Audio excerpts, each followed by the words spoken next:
إذا في إسبانيا، حتى أن في فرنسا جمال أصبح يطلق عليه ملك في إسبانيا.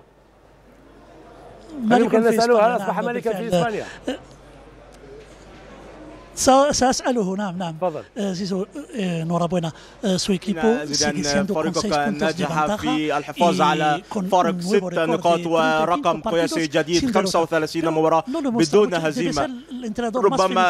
ربما تكون المدرب الأكثر سعادة في هذه الأمسية، لكن لا يظهر ذلك علي. لا أبدا، يصل بالتأكيد علي السعادة والسرور. أنا سعيد ومسرور بكل ما قام به اللاعبون في هذه الأمسية. لقد كانت مباراة قوية وصعبة، وكنا نؤمن بأننا سننجح في تحقيق الفوز بالرغم من تأخرنا في النتيجة.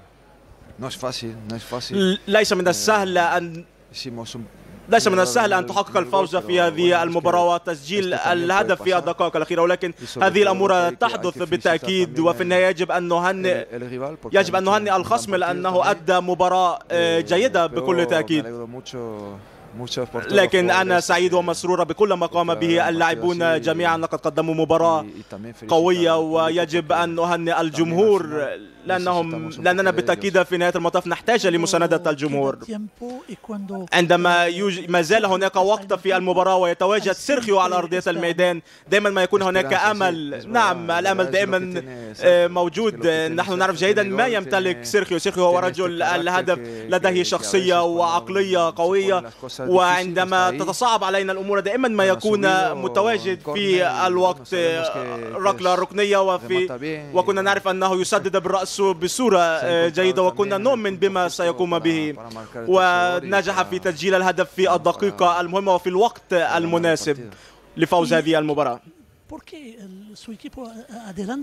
لماذا تقدم الفريق وبعد ذلك تأخر؟ ماذا حدث في هذه المباراة؟ كان لديهم فرصة لإنهاء المباراة، بالتأكيد كان لدينا فرصة كي نقتل وننهي المباراة منذ البداية، ولكن هذا يعني أن الدوري صعب وأن الليغا بطولة صعبة وأننا سنعاني حتى نهاية الموسم، ولكن هذا أمر جيد. هو أمر جيد أن تلعب مباراة مثل هذه المباراة، لأن هذا سيساعدنا كثيرا. آخر سؤال في الاستوديو يسألوني عن في فرنسا يطلقون عليك بأنك ملك إسبانيا. هل أنت؟